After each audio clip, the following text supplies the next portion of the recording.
traffic, orbit 2 is 5 miles to the southwest. The ring is miles per hour, the end ring is not. Craft, C-R-A-F-T. Every single letter stands.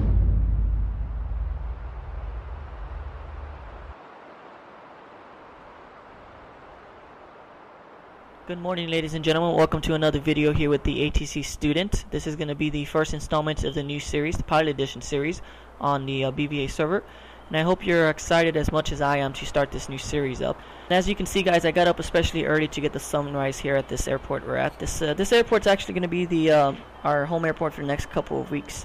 That's going to be one of the 2 points covered in this intro video of the series. So what we'll be covering here for the next couple of minutes is the new airport on the BVA server we'll have, and we're going to introduce the new aircraft. We'll go ahead and do a walk around of that aircraft, get familiar with the aircraft, learn the ins and outs, do the checklists, and general things like that. It's also important to note, guys, that as this intro video is edited, the flying portion of the videos will not be. So we'll go through all the hiccups together, and you'll be seeing the mistakes as I do it as well. So as the name implies, the BVA server is based mainly around the Boston area. This provided us with a lot of airports to choose from, but to help me narrow it down, I made up a couple of key points that the airport I wanted needed to have. So first on the list, the airport needed to be a paved runway. So that pretty much eliminated all dirt or grass runways. The second point is the airport needed to have a rotating beacon. If we're going to be flying at night, rotating beacon is very important for us to see the airport from a far distance away, so the rotating beacon was a must. The third one is kind of along the same lines. The runway and the taxiways had to be night litten. Litten, is that a word? They had to have lights for us to see the taxiways and the runways at night. And the fourth and final one is that the runway had to have some sorts of navigational aid nearby. So whether that be a VOR or NDB, just in case we get lost, we can tune to the NDB or VOR and we can find our way back, because we're not going to be relying too much on the GPS in this series. So with all those checks in place, all the arrows pretty much pointed to Provincetown Airport, located in Provincetown, Massachusetts. The airport is about 40 miles southeast of Boston Airport's Logan Airport. That's actually the flagship airport of the server, and about 5 miles southeast of the Class Bravo airspace. So that's going to make sure some pretty interesting flying. Even if that airspace is not currently controlled, we still have restrictions before entering it. The airport is also located on Cape Cod Bay, so it makes a pretty nice scenery. It has a VOR station nearby, and it also has an ILS approach in for running the one-way, so it made for a pretty nice combination there. As far as airport operations, I have to double check if this is an F or G airspace, but either way it's uncontrolled. It does not have a tower, so whenever flying at this airport, you're going to have to be announcing Unicom traffic. Right now, the airport does not have any charts, but luckily we have Google Earth and my awesome drawing skills, so I can give you a little top-down view of how the airport is set up. So you have runway 7 or runway 25, depending on, of course, which direction you are coming from. We have a main taxiway and then a couple of just little taxiways coming to the runway. They do not have labels, so it's not taxiway Alpha or Bravo, it's just a taxiway. And then, of course, on the top, you're going to have your main parking ramp, your parking area there. So again, just a quick rundown of pretty much how I made the decision of the airport. It's also important to note, guys, that I have not flown at this airport or even the airplane yet. So we'll be learning both the airspace and the airplane together as much as we can. But enough of the airport. Let's go ahead and meet our new airplane for the next couple of weeks.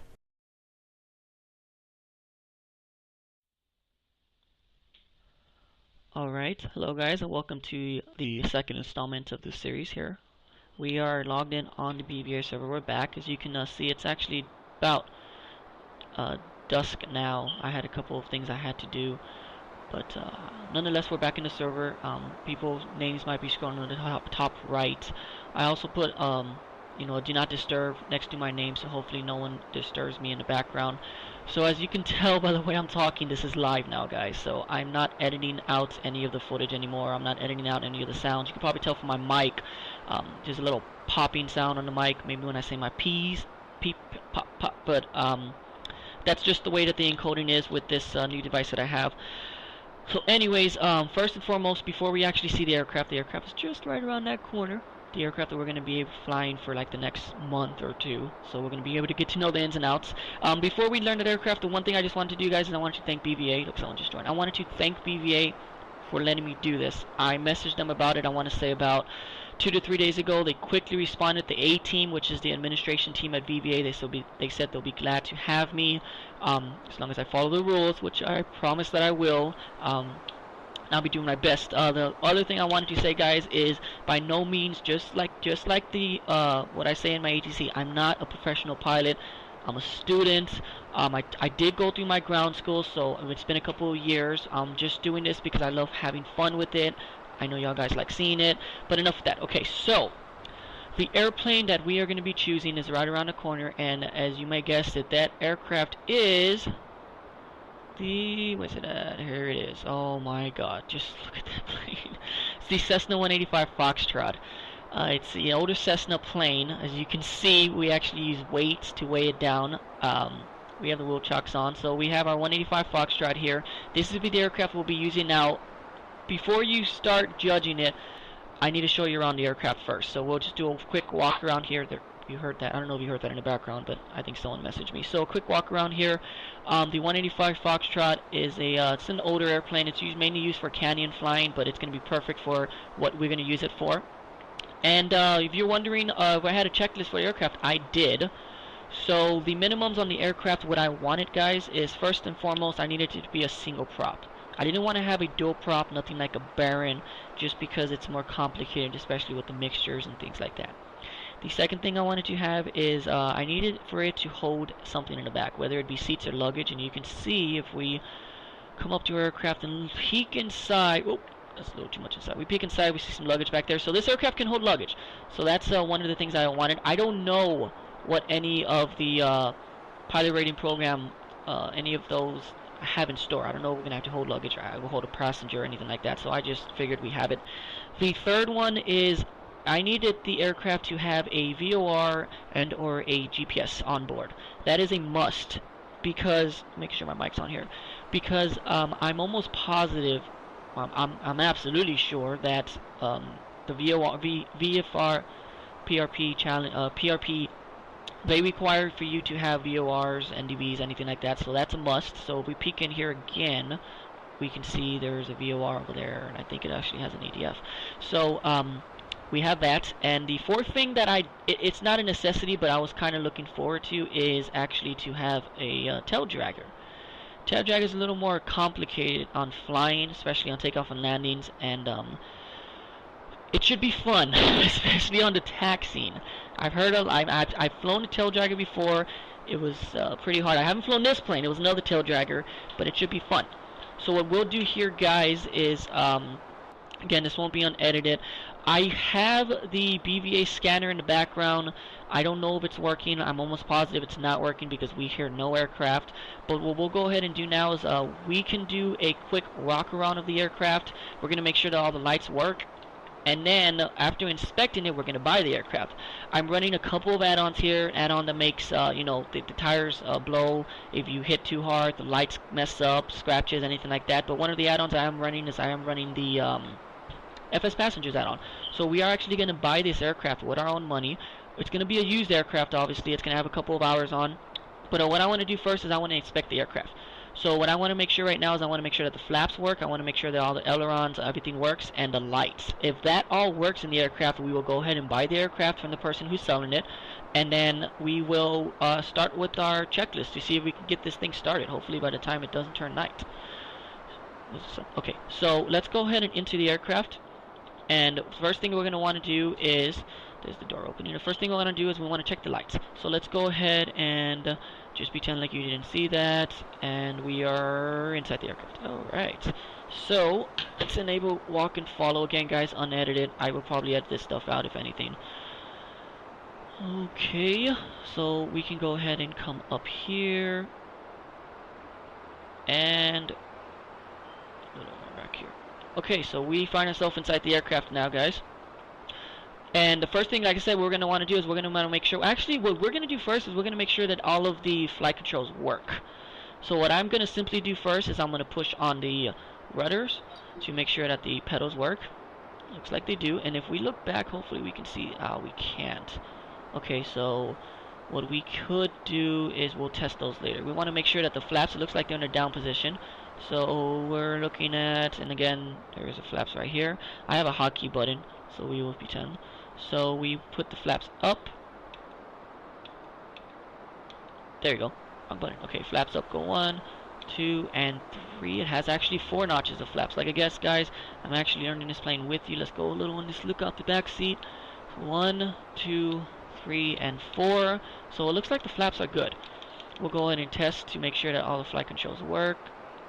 Looks like on these sides they are. And on this side, just double check. We're pushing the yoke.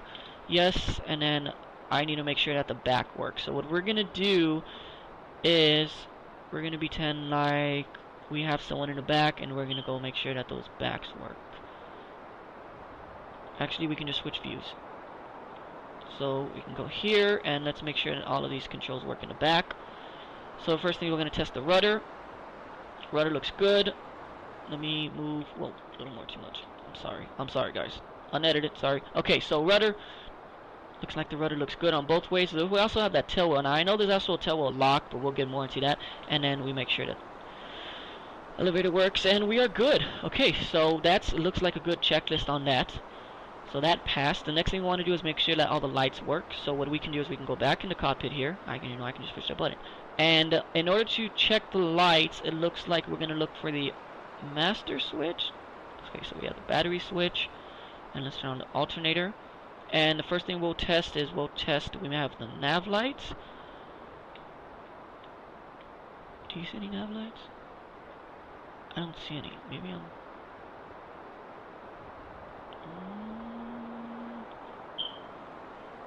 I'm wondering if I have to put the avionics. I might have to. Let's go back to that outside view. Nav lights, do we have any nav lights? Let's walk around here. Oh, the nav light works. Okay, so we got the blue one on this side, and we should have the bluish green one on this side. Yes, we do. Okay, so the nav light works.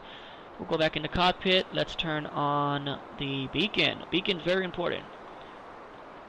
Ooh, it looks like a little fish died. And we should have our beacon working. Oh no, our beacon doesn't work. Oh, wait. I saw our beacon does work. Yes, it does. It just blinks in the front or somewheres. But nonetheless, the beacon does work. Okay, so we got the beacon. Go back on board here. I'm sorry. What? It's okay. F9. Okay, so we are going to test now. So we have the strobes. We don't have no strobe lights. Okay, so next is going to be a taxi light. So we have a dedicated taxi light and a dedicated landing light. So on the taxi light, it looks like it works. It's already shining. The taxi light is going to be on the taxi light's going to be on the right side, and then the landing light, someone turned it on inside, is going to be on the left side.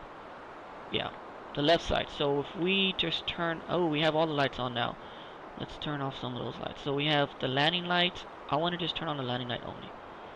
So the landing light's only on, and that, okay, so we have that one, and then we have two dedicated for rights. Okay, now on board, it looks like we have a couple of lights here, which we already see.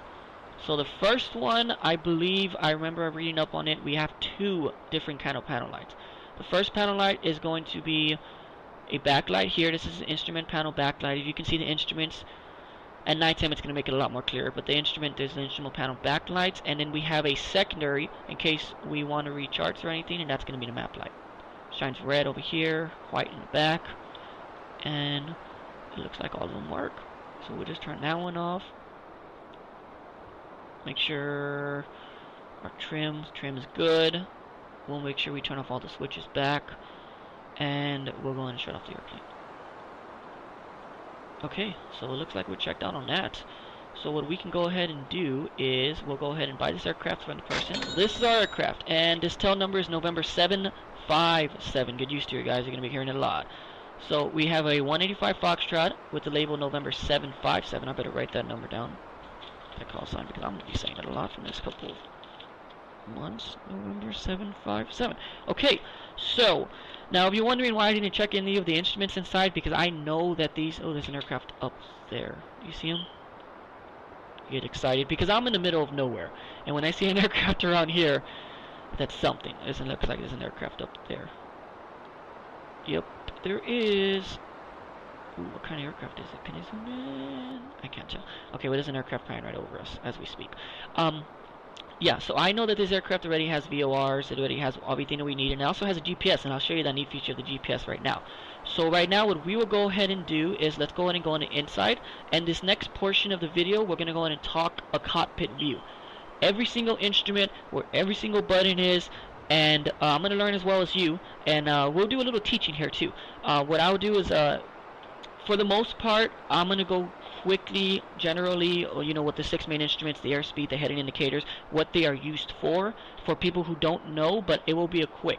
I promise it will be a quick introduction. Maybe I'll put a little anecdote here where you can skip it. If you already know about how the other instruments work, then we can go ahead and skip it. But we'll go ahead and do that for right now, and look at the airplane. We'll go ahead and do that for right now, and we'll go ahead and hop back in the aircraft, and let's get going. Alright, so we magically appear back in the aircraft. Our weights are still there. We're going to have this door open as well as I want to open this door just because I want to hear what's going on outside. Nice. That is one of the add-ons. I'm running the AccuFeel add-on. Okay, so we're inside the aircraft. Now let's go ahead and do a little cockpit tour. This cockpit is not... We're going to take off the yokes just because we can do that because we're awesome. So we can get a little more better at the cockpit. So this cockpit is... if you don't like vintage aircrafts, then you have a problem. I love this cockpit. When I saw this cockpit, just the detail, this is a Coronado aircraft, by the way, just the detail that Coronado puts in his aircraft. I mean, you can, it's yellowish over here. The whitening is turning yellowish. Almost every single switch is activated, or you can actually push it. Now, the only thing I don't like is there's no sounds when you push. Ooh, it taxi lights. There's no sounds when you push the switches, but how did that taxi light turn on if we didn't have no power? There's no power to this aircraft, right?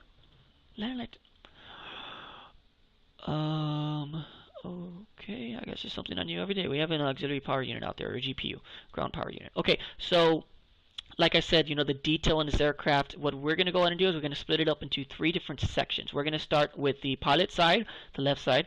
We'll switch to the middle panel, and then we'll switch to the passenger side, or the co-pilot side.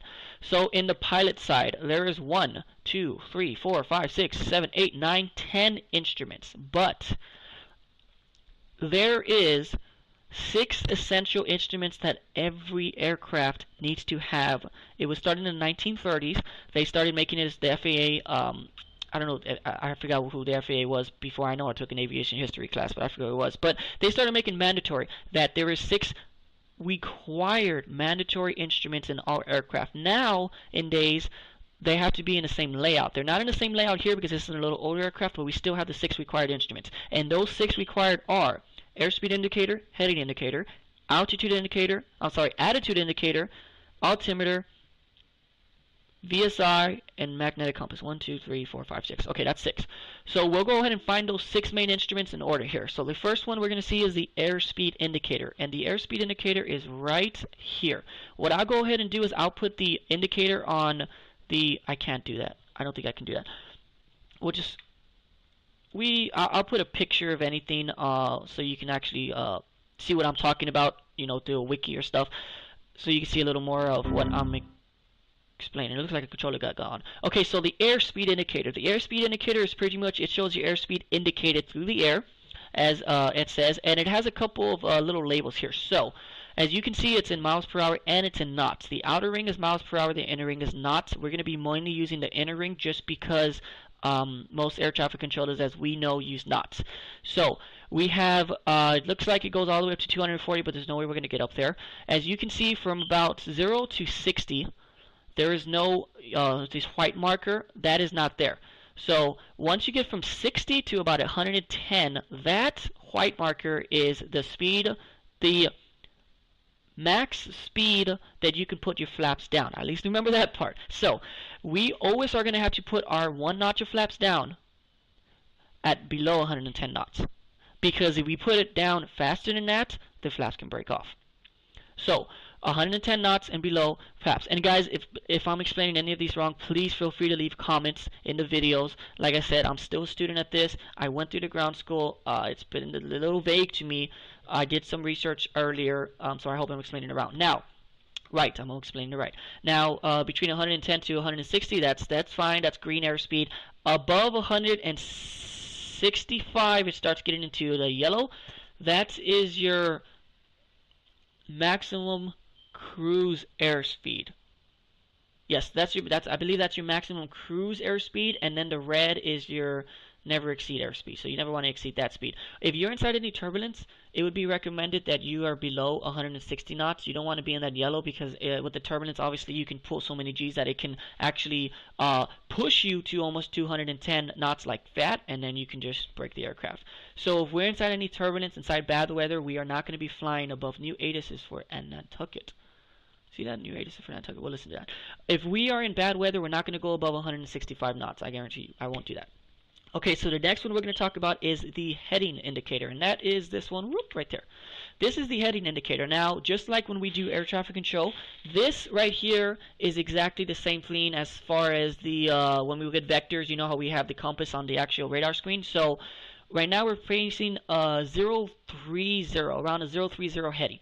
Someone tells us to turn 060, we're going to turn to the 6 right here. We have east. East is 090, and then we have south, which is 180, west is 270, and north is 360. Just note the circle makes 360 degrees. That's pretty much self-explanatory. So if anybody wants us to turn turn right heading 120, okay, boop, turn right here 120. In this we have two knobs. So we have the heading bug knob. This right here is useful if you want to just put a predetermined heading that you want to go, or also this is used for the autopilot hold for the heading, which I don't know if we'll use too much. I'm going to try to hand fly this plane as much as I can. And then the one on the left side is going to be for your, I believe, what? Did they both turn the same? Why did they turn the same thing? I would think that this turns the back plate to... Okay, so they're both the same exact thing. That is weird. Like I said, I'm learning this plane as much as you. The next one is our attitude indicator. That is this one right here. Right here in the middle. So this attitude indicator, pretty much, it gets your coordination to the horizon. So it lets you know, if you're obviously you're facing up or down, and it's really good. This is very good when you're flying in RFR conditions, but we are going to probably be only flying in VFR conditions. I don't know about IFR yet in this plane. It also lets you know your bank angle, if you're 15 degrees, 20 degrees, anything like that. Your pitch, obviously, as well. When you're taking off, you want to do 20 degrees nose up, 10 degrees nose up, anything like that. So that is the attitude indicator. That's especially good for VFR. That's especially good for IFR conditions. So if you can't see out the window, I guarantee you your eyes might be locked right on that instrument right there. The next one is going to be your altimeter. The altimeter is right here. We always hear me saying altimeter is 3025, 2925, whatever it is. This pretty much shows how far we are from the... this pretty much shows how far we are from the altitude from sea level. So we know that Nantucket is right next to the ocean. That's pretty much sea level. So right now we're showing at 0 feet. And that is the right altimeter. Now, if we switch this altimeter, depending on the air pressure, the density, altitude, or anything like that, then it will change. But right now we're going to set it to default, which is the the default is probably... I know it's not 299 to 2 right now. Well, it says 12 feet. But we have this little box right here to let us know. So it looks like it's right now, it's at a 3001 around. So that would be the default right now. The next one is going to be your vertical speed indicator, and that is right here. Again, guys, these have to be here. That's why I'm looking as much as you are. I know... Okay, there's the next one and stuff. Okay, so the vertical speed indicator is right here. I didn't look at this aircraft before, but I know that it had to have it. Every aircraft has these, whether it's going to be in a digital form or it's going to be in an analog form. They have it.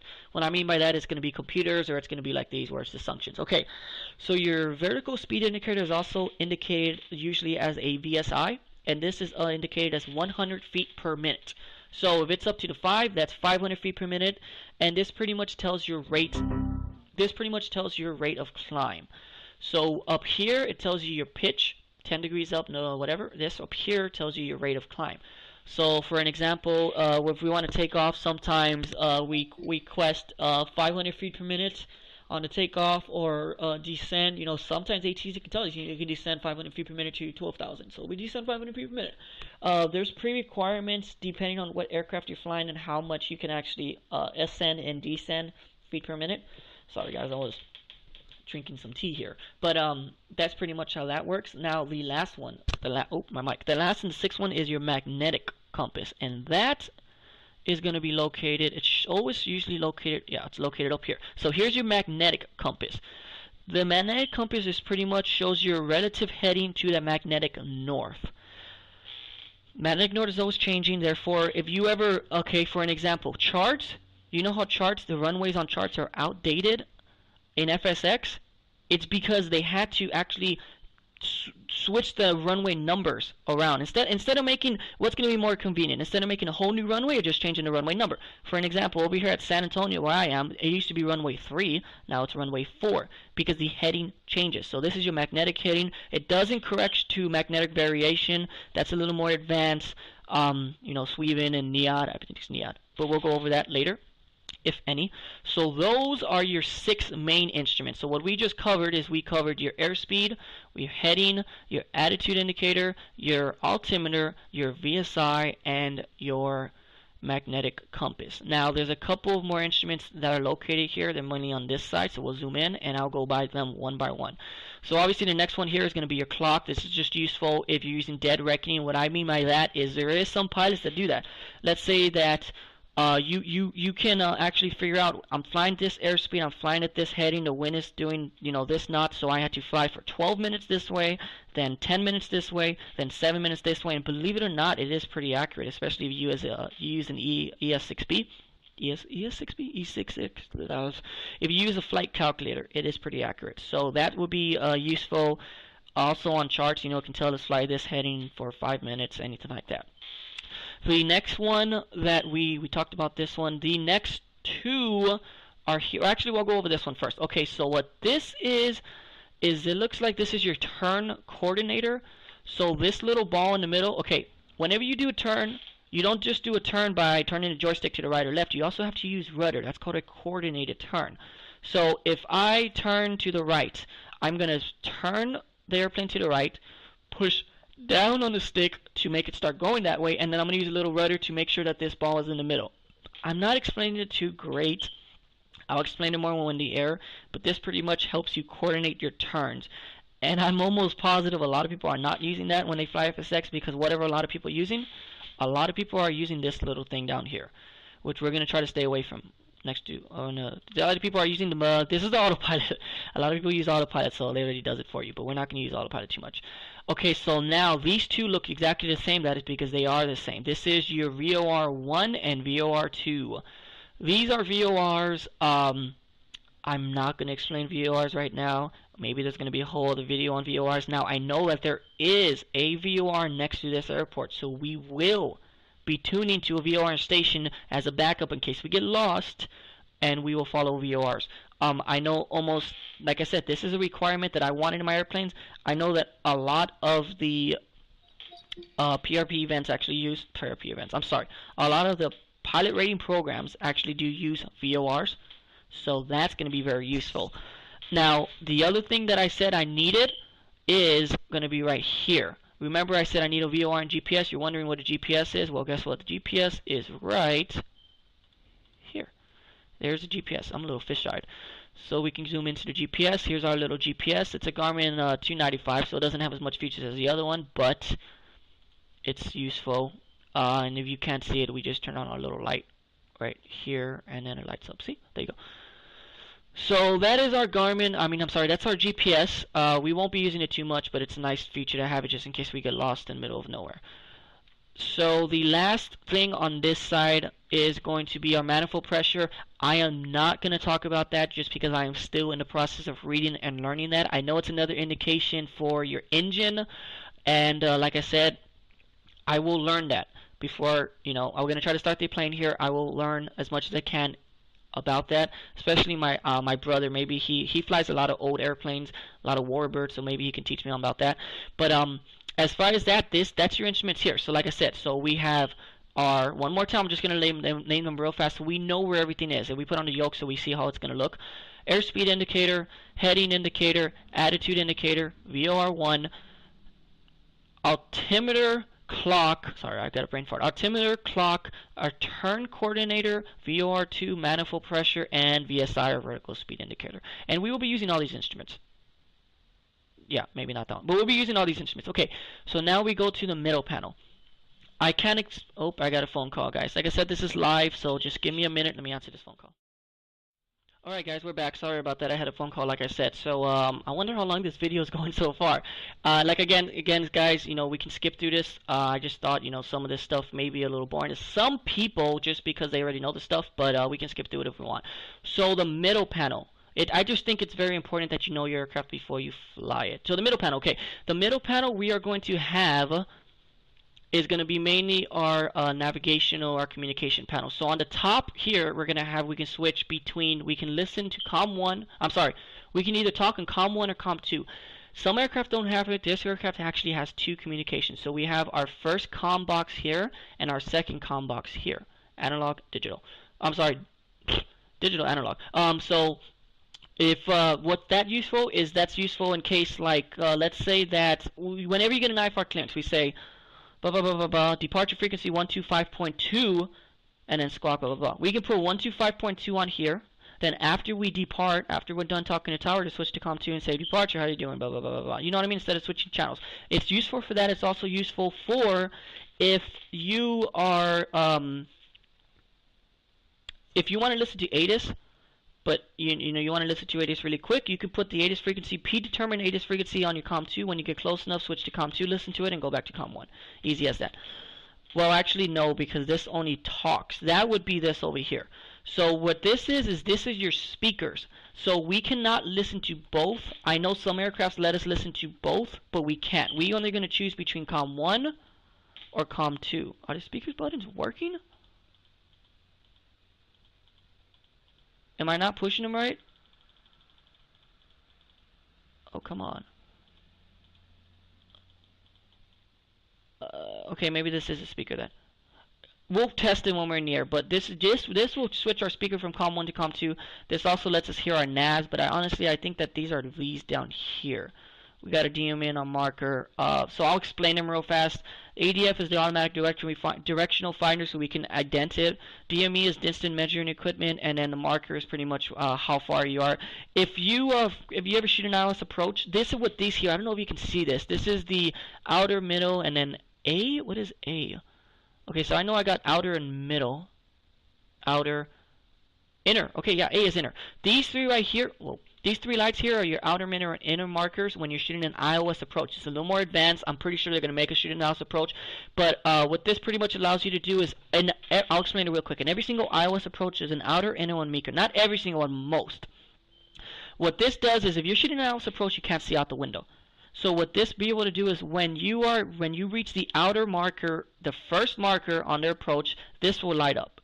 When you reach the inner marker, this will light up, and when you reach the middle marker, this will light up, and when you reach the inner marker, this one lights up. When you're at the inner marker and that lines up, you know that you're really close to the runway, and if you can't see it, you probably want to go around. It's also matters about your minimums. Okay, so here's a marker test. Here's your COM 2, and then on the right side is your nav 1 and your nav 2. These are when you're going to put your VORs or your ILS frequencies in. If we go a little more down, we can see that we have an ADF here. This is an ADF, and we won't talk about that too much. They don't use them anymore, honestly. I think they're actually starting to get rid of some VORs just because everybody has GPSs now. But we won't talk about that right now. And then below that is going to be your squawk. So whenever I tell someone to squawk 1204 or anything like that, which they will tell us to squawk different code, we can put it on here, and then we can have it on or standby or altitude, anything like that. Okay, so that's pretty much the middle. Now the right side only has a few instruments. So what you're going to have is you're going to have your fill flow gauge here. This is very useful when you want to lean the mixture out. You're doing cruising, anything like that. Most of the checklists, they will tell us we're going to have to use this kind of fill flow if we want to do this or anything like that. EGA is exhaust gas temperature. I was close. So that's very useful on the checklist to check what the actual temperature is on your exhaust. Here is your RPMs. This is your revolutions per minute of your engine.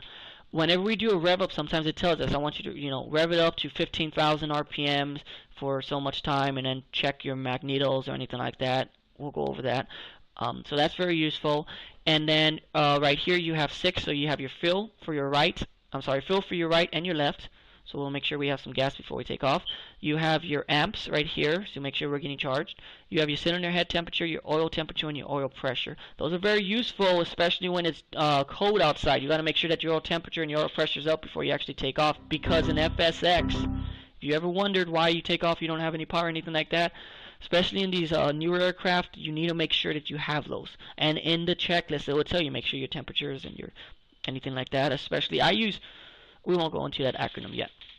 That's something different. Okay, so now the last portion I want to go over is just the bottom panel here, guys, for the 185 Foxtrot. Again, this is a Cessna 185 Foxtrot. We're going over the instruments still, so if you fast forward the video, yes, we're still going over. Ooh, I turned off my microphone. We're still going over the instruments. We are almost done. Give me about 5 more minutes here.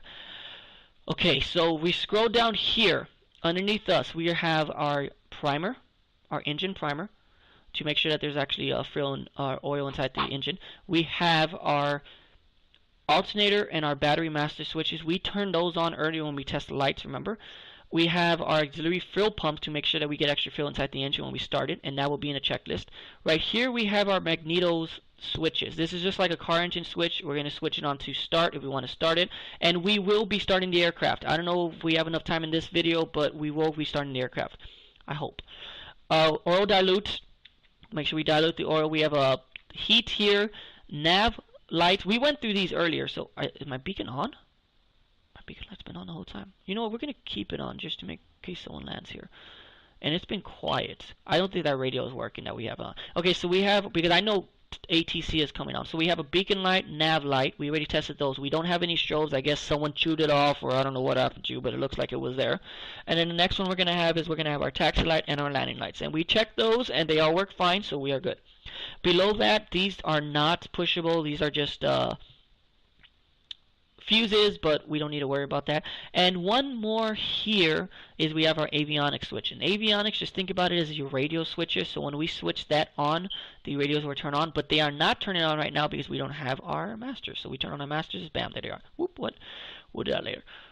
Okay, so in the middle, we're going to have our 3 basic levers here. We're going to have our throttle. So I actually have a quick key on my joystick here. So here's our throttle. Here's our prop pitch. So actually, if we press that, it's going to change the pitch of the prop. I just want to see a view here. So look at the prop. While I push it in and out, it should switch. Yeah, you see how it kind of switches the pitch. And that just determines if you want to go cruise or you want to do high performance or anything like that. And then the last one is our mixture. This cuts off fuel to the aircraft. So when we have the aircraft on and we want to shut it off, push the mixture out, cuts the fuel to the engine, and it shuts off. This also is very useful depending on what altitude we're flying, on how much mixture we have, as much as how much fuel is going inside there, and we use the fuel flow for that. I just talk Chinese to some people. Don't worry about it. We'll learn it. And then we have our heats here. Just pretty much just turns on, you know, our heat, our heaters, anything like that. The last one on the right side is we have our crawl flaps, and this is used to open up the flaps in the front of the plane. So you know what? What we're gonna do is we're gonna close them. Let's look how it looks in the front of the plane. Over here. Now the crawl flaps should be around here. Let's see if we notice anything different. So they're closed right now, and now they are open. Down here, do you see them? Let's peek down here. So we see these are open. These are the flaps, the crawl flaps, and then they're closed. See, they're not there anymore. So those are the crawl flaps.